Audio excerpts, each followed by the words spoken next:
All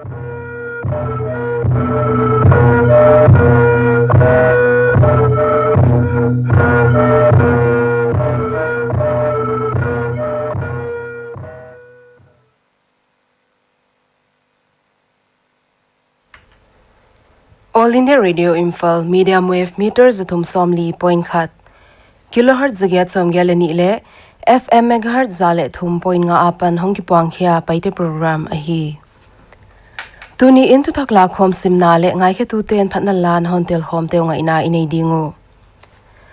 latel ama sapena ingai dingo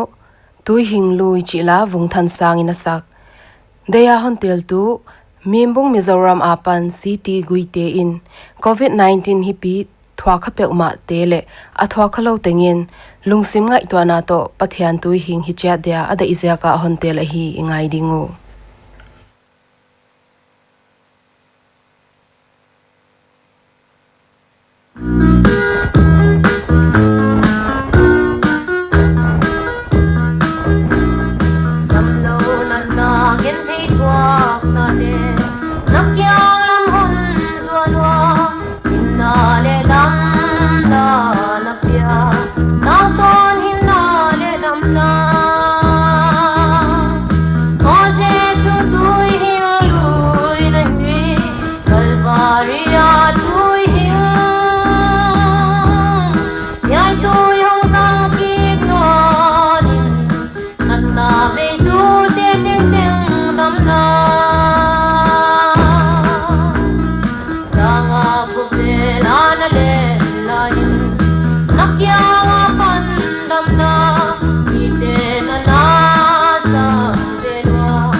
All India Radio Imphal thuthak la khom asimtu nembyang moinguite apaita da kal somni ilali sungin rims le jenims VRDL la pasal somli le nga le numei somle kwa ago min mi som gukleli COVID-19 positive ya mo thakinom amaute district tuam Churachandpur apan mi nga Imphal West apan som thumle thum Kakching apan mi khat Kamzong apan khat Tamenglong apan mi thum Thobal apan mi khat Senapati apan mi somle khat le Ukhrul apan mi kwa hiwa amaute COVID care facility at kol hi uhi ITI quarantine center lilong Thobala volunteer khat chi lo adang teng state danga pana hongki te hi uhi apaita da kal somni ilali sungma in Maitram CCC apan mi somli lekwa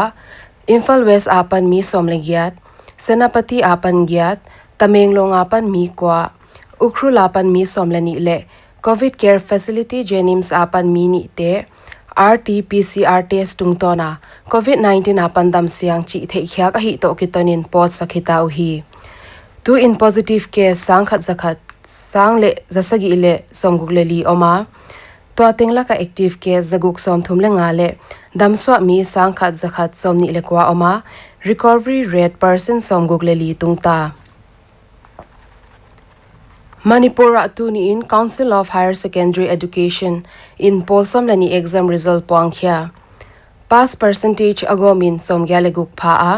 art science le commerce stream thumtenga akhatna inumengen panghi art stream a TG Higher Secondary School akai Khomdra Maneka Devi akhatna in panga commerce stream a TG Higher Secondary School apanma Justina Yendrembam le Science stream at Messi Explorer Academy Changange Akai Archana Hizam Akhatnain Panghi Assam azanin COVID-19 positive case thak zagyat somkwalani mu khya kinom case thak mu khyak te laka Guwahati jela pan case za som gyalali telin case zanga somkwal gyate Kamrup metro apanahi Assam state sung munchia zanin COVID-19 hive omhyam chi etche na dingin rapid antigen test nei in tunitanin Assam in test nuai gugwal bolta hin Health Minister Himanta Biswa Sarma ingen Agartala AGBP damdoin zanin COVID-19 hive khatin si na toak to kitonin Tripura COVID to kizama si na toak mi thumpata zanin mi somkwalegiat COVID-19 positive ya mo thakinoma to kitonin active case zaguk som guglekwa phata Meghalaya zanin COVID-19 positive case thak som thumlekhat mu khya kinom case mu thakte laka East Khasi Hills apan BSF sepai mi somni le gukle Minau tang thumbana Riboy district apan Armed Forces personnel khatle Minau tang khattelin Meghalaya atulelin active case zathum somni le guk oma mi somli le kwa dam swata Nagaland zanin COVID-19 positive case thak somleli mu khya kinoma case somleni te Dimapur apan le case ni pen Kohima apan mu swahin Minister of Health and Family Welfare S Pangyo Phom ingen Nagaland atulelin active case zanga somni lenga oma mi zathum somkwale khaddam swata Sikkim zanin COVID-19 positive case thak somle thum mu khya kinom to kitonin Sikkim state COVID-19 positive case zani somni leni tungta case thak teng is Sikkim apan mu khya ka hi Sikkim atulelin active case za som thumlenga oma mi som gyale sagi indam na nga ta hin health official ingen Mizoram zanin Assam Rifle sepai mi somle thum telin mi somni le kwa novel coronavirus positive ya mo thakinom to kitonin Mizoram COVID-19 positive case zani som gukle sagi tungta Mizoram tulelin active case zale sagi oma mi zale som guk dam swata Assam minwai som li velding ten tuilian zakin boy na tok tuilian zaka si mi som sagi lekhat phata a mi sang som nga velding te relief ke ma omuhi NDRF COVID-19 dona a frontline worker te na sep panpi in la pa toy dan siamin thuzau the zak tu in pangken thubel chian dol le thudik na theina ding in Ministry of Health and Family Welfare website a panla zel in la COVID-19 the zak tu in kwa ma ngo ken COVID-19 veidam kikte ten bol mai loin thu hoi le maban lamet na to han thon zo in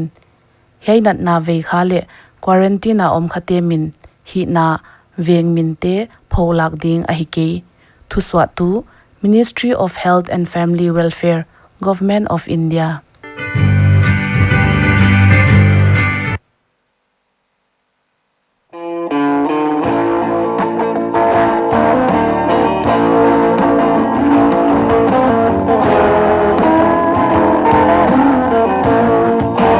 All India Radio Info Sangai Channel FM Zale Thum Point nga megahertz live in YouTube channel le News on AIR app a ngai khyak the hita India kya hilowin Myanmar Bangladesh USA Israel Germany Russia Indonesia UAE Saudi Arabia le Nepal te a ngai pha kinom Manipuri Hindi English le dialect program te Sangai Channel tungto na ngai the hita Kangla channel leng News on AIR app tungton in ngai thei ding YouTube channel ana like a subscribe thei ahi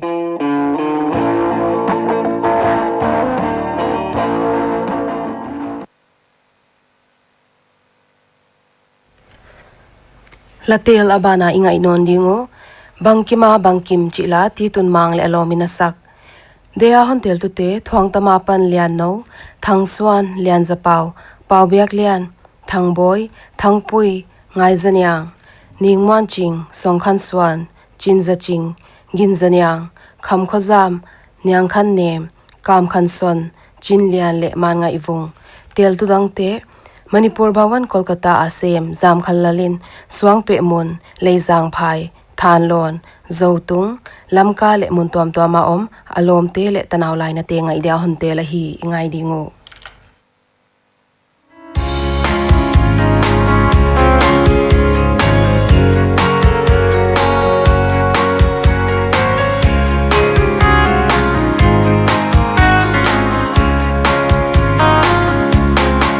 yai li khot vela lung aing gen thein om ma leng zong to jesu ka ne pan ka gen the lo e nan na le lu su mang ba boy na te hong kong zong le jesu hon ina pan yin hon khem the lo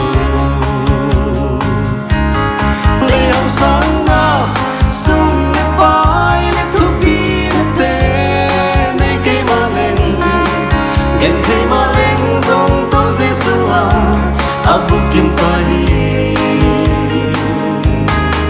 chip lai pe wa man hon pia kala kha ading man pa tu jesu ke din bang kim nai hi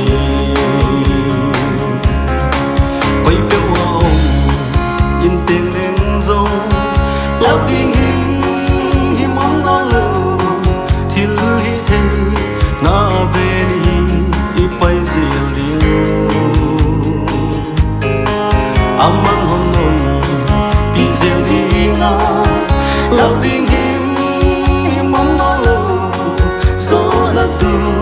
tang ko pi in hon zil ding le yong san na sung le pai le tu pi le te ne ke ma leng gen he ma leng zong to jesu abukim tai chip lai pe wa man hon pia kala kha ading man pa to jesu ke din bang kim nai hi so no ni lei dam sung ni mang ba le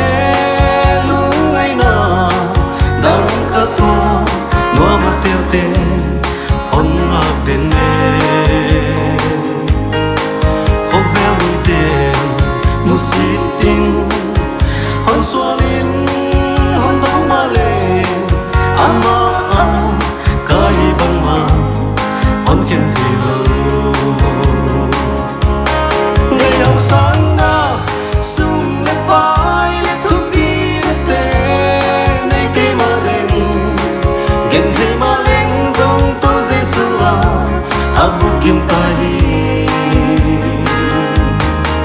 chip lai pe wa man hon pia kala kha ading man pa to jesu ke din bang kim nai hi le au sang na sung le pai le tu pi le te nei ke ma leng gen the ma leng zong to jesu abukim tai chip lai pe wa man hon pia kala kha ading man pa to jesu ke din bang kim nai hi oh to jesu ke din bang kim nai hi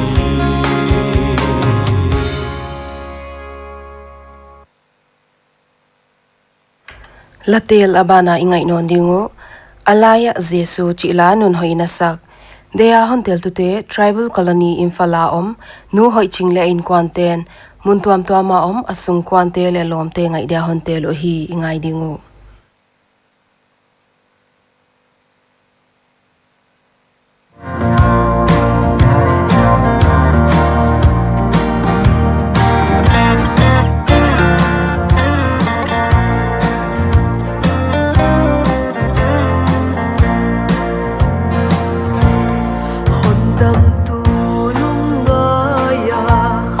hong pam na mun ka ngai tua in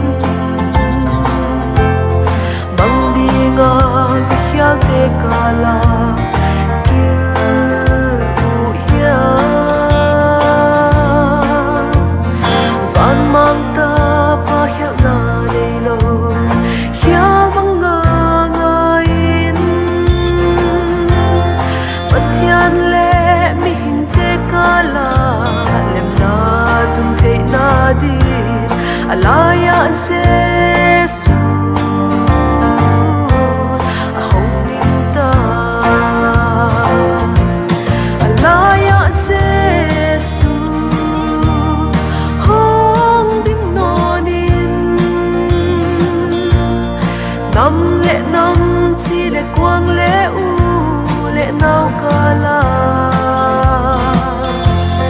sung quan chi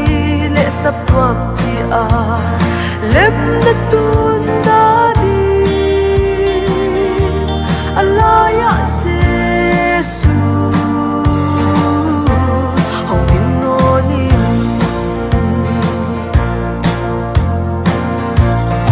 apian ni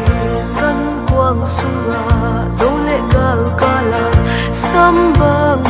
ahong sa asinin hial te kala denu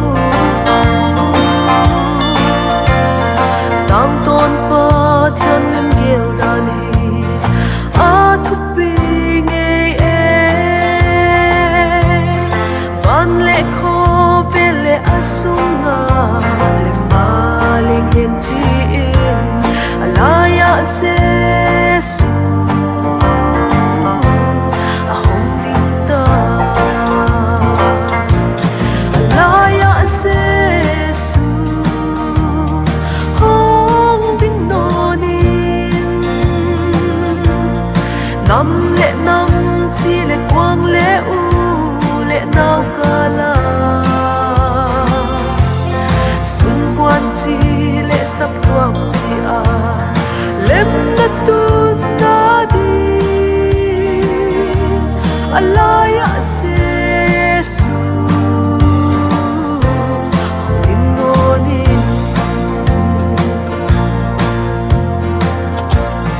to mana he dia na tat sa te in lem na kan ngai u nam le nam inek sia nai dim so ta ule nau te ki kala zong sualim pai a ho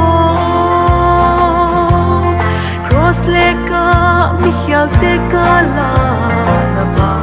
na sa bangin tunia dinga ngai khe tu ten phatna la na hon tel khom te ngai theu hei tenga hita All India Radio Info Zinjang in tutak la khom simna le vi pum khan hanga pan phatna la ngai na inei dingu tu inni tak lam dak li minute som li gin to ki tonin ihun abeita munchi a paite program ngai teng teng om nom le mangpha